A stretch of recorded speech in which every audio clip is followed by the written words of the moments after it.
வணக்கம். நீங்கள் இணைந்திருப்பது உதயன் டிஜிட்டல் வலையொலியின் காலை நேர செய்திகளுடன். செய்தி தொகுப்பு உதயன் டிஜிட்டல் செய்தி பிரிவு. செய்திகளுடன் இணைந்திருக்கும் நான் லிஷா தரணீஸ்வரன். பருத்தித்துறை கடற்பரப்பில் கடற்படையினர் இன்றைய தினம் துப்பாக்கிச்சூட்டு பயிற்சியை மேற்கொள்ள உள்ளனர். எனவே மீனவர்கள் அந்த பகுதிக்குள் பிரவேசிக்க வேண்டாம் என்று அறிவுறுத்தப்பட்டுள்ளது. கடற்படையின் P421 என்ற போர்க்கப்பலில் இருந்தே இந்த பயிற்சிகள் முன்னெடுக்கப்பட உள்ளன. காலை 9 மணியிலிருந்து மாலை 4 மணி வரை இந்த பயிற்சிகள் முன்னெடுக்கப்பட உள்ளன. இலங்கையின் கரையோர காவற்படையின் வடக்கு பிராந்திய பணிப்பாளர் யாழ்ப்பாணம் நேரியல் வள திணைக்களம் ஊடாக அனைத்து கடற்றொழில் சங்கங்களுக்கும் இது தொடர்பான அறிவுறுத்தல் வழங்கப்பட்டுள்ளது. தாய்வான் என்பது சீனாவின் ஒரு மாநிலம், அது தனி நாடு அல்ல என்று ஜனாதிபதி அனுர தலைமையிலான தேசிய மக்கள் சக்தி அறிவித்துள்ளது. ஜனாதிபதி அனுரகுமார திசநாயக்க தலைமையிலான குழுவினர் எதிர்வரும் 14ஆம் தேதி சீனாவுக்கு செல்ல உள்ளனர். இவ்வாறானதொரு பின்னணியிலேயே உலகில் பெரும் சர்ச்சைக்கும் எதிர்ப்புக்கும் உள்ளாகியுள்ள ஒரே சீனா என்ற கொள்கையை ஏற்பதாக அனுர அரசாங்கம் அறிவித்துள்ளது. இலங்கை அரசு ஒரே சீனா என்ற கொள்கையை தான் தொடர்ச்சியாக கடைபிடித்து வந்துள்ளது. எனவே அந்த கொள்கையை தொடர்ந்து பேணவும் அதற்கேற்ப வெளிவிவகார நடவடிக்கைகளை மேற்கொள்ளவும் இலங்கையின் அமைச்சரவை தீர்மானித்துள்ளதாக தெரிவிக்கப்பட்டுள்ளது. கடந்த சில வருடங்களாகவே தாய்வான் தன்னை தானே தனி நாடு என்று அறிவித்து வருகின்றது. தாய்வான் இறைமையுள்ள தேசம் என்று வலியுறுத்தி தேர்தலில் போட்டியிட்ட தரப்பை வெற்றி பெற்று அங்கு ஆட்சி அமைத்துள்ளது.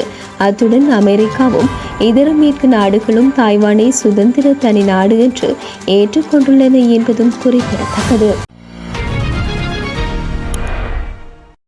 வடக்கு மாகாணத்தில் சுண்ணக்கல் அகழ்வுக்கான அனுமதி பத்திரங்கள் வழங்குவதை உடன் நிறுத்துமாறு இலங்கை புவி சரிதவியல் திணைக்களத்துக்கு வடக்கு மாகாண ஆளுநர் வேதநாயகன் உத்தரவிட்டுள்ளார். சுண்ணக்கல் அகழ்வு தொடர்பில் அண்மைய நாட்களாக நிலவும் முறைகேடுகள் தொடர்பில் திணைக்கள ரீதியிலான நடவடிக்கைகள் மேற்கொள்ளப்பட்டுள்ளனவா என்று வினவிய போது சுண்ணக்கல் அகழ்வுக்கு அனுமதி பத்திரங்கள் வழங்குவது உடனடியாக நிறுத்தப்பட்டுள்ளது என்று ஆளுநர் தெரிவித்துள்ளார். இந்த பிரச்சினை தொடர்பில் குழு ஒன்று அமைக்கப்பட்டு தீர்மானங்கள் மேற்கொள்ளப்பட உள்ளன என்றும் ஆளுநர் மேலும் தெரிவித்துள்ளார்.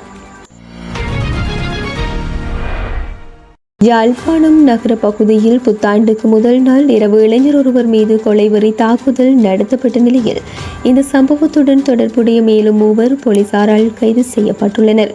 தலைமறைவாக இருந்த சந்தேக நபர்கள் யாழ்ப்பாணம் நகர பகுதியில் நடமாடுகின்றனர் என்று யாழ்ப்பாணம் குற்றத்தடுப்பு பிரிவு போலீசாருக்கு கிடைத்த ரகசிய தகவலுக்கு அமைய இந்த கைது நடவடிக்கை முன்னெடுக்கப்பட்டுள்ளது. இந்த சம்பவத்தில் ஏற்கனவே 4 பேர் கைது செய்யப்பட்டு விளக்கமறியலில் வைக்கப்பட்டுள்ள நிலையிலேயே தற்போது மேலும் 3 கைது செய்யப்பட்டுள்ளனர். அவர்களை நீதிமன்றத்தில் முற்படுத்துவதற்கு நடவடிக்கைகள் மேற்கொள்ளப்பட்டுள்ளன. வடக்கு ரயில் மார்க்கத்துக்கு 2 புதிய ரயில் இயந்திரங்கள் வழங்கப்படும் என்றும் எதிர்வரும் 31ஆம் தேதிக்கு பின்னர் அவை வழங்கப்படும் என்றும் தெரிவிக்கப்பட்டுள்ளது. ரயில் திணைக்களத்தின் கலந்துரையாடல் ஒன்று நேற்றைய தினம் இடம்பெற்றுள்ளது. இதன்போதே வடக்கு மாகாணத்துக்கு 2 ரயில் இயந்திரங்கள் வழங்கப்படவுள்ள விடயத்தை அமைச்சர் பிமல் ரத்நாயக்க தெரிவித்துள்ளார். அவர் மேலும் தெரிவித்ததாவது: இலங்கை ரயில் திணைக்களத்தால் 74 இயந்திரங்கள் திருத்தல் பணிகளுக்காக விடுவிக்கப்பட்டுள்ளன.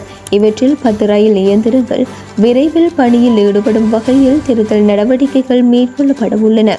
பணிகளின் பின்னர் அவற்றில் 2 ரயில் இயந்திரங்கள் வடக்கு மாகாணத்துக்காக விடுவிக்கப்படும் என்றார்.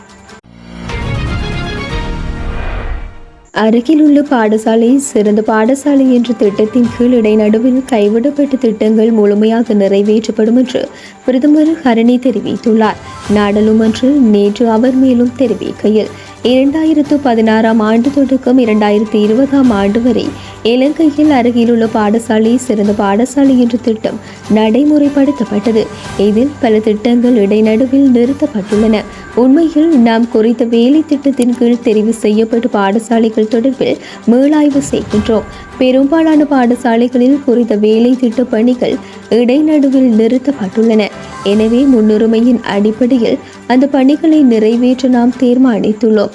எமது திட்டத்துக்கு அமைய அனைத்து பிள்ளைகளும் 3 கிலோமீட்டர் தூரத்துக்குள் கல்வி கற்கக்கூடிய வகையில் பாடசாலைகளை வினைத்திறனாக்க தீர்மானிக்கப்பட்டுள்ளது. அவ்வாறான பாடசாலைகளை இணைத்து கொண்டு நடத்தி செல்லக்கூடிய வகையில் மேல்நிலை பாடசாலை ஒன்றை உருவாக்கவும் நாம் தீர்மானித்துள்ளோம் என்றார். உள்ளூராட்சி தேர்தல் சட்டத்தில் திருத்தங்களை மேற்கொள்வதற்கான சட்டமூலம் வர்த்தமானியில் பிரசுரிக்கப்பட்டுள்ளது. 2023 ஆண்டின் உள்ளூராட்சி மன்ற தேர்தலுக்காக சமர்ப்பிக்கப்பட்ட வேட்பு மனுக்களை ரத்து செய்து புதிய வேட்பு மனுக்களை கோரும் வகையில் இந்த சட்டமூலம் மாற்றி அமைக்கப்பட உள்ளது.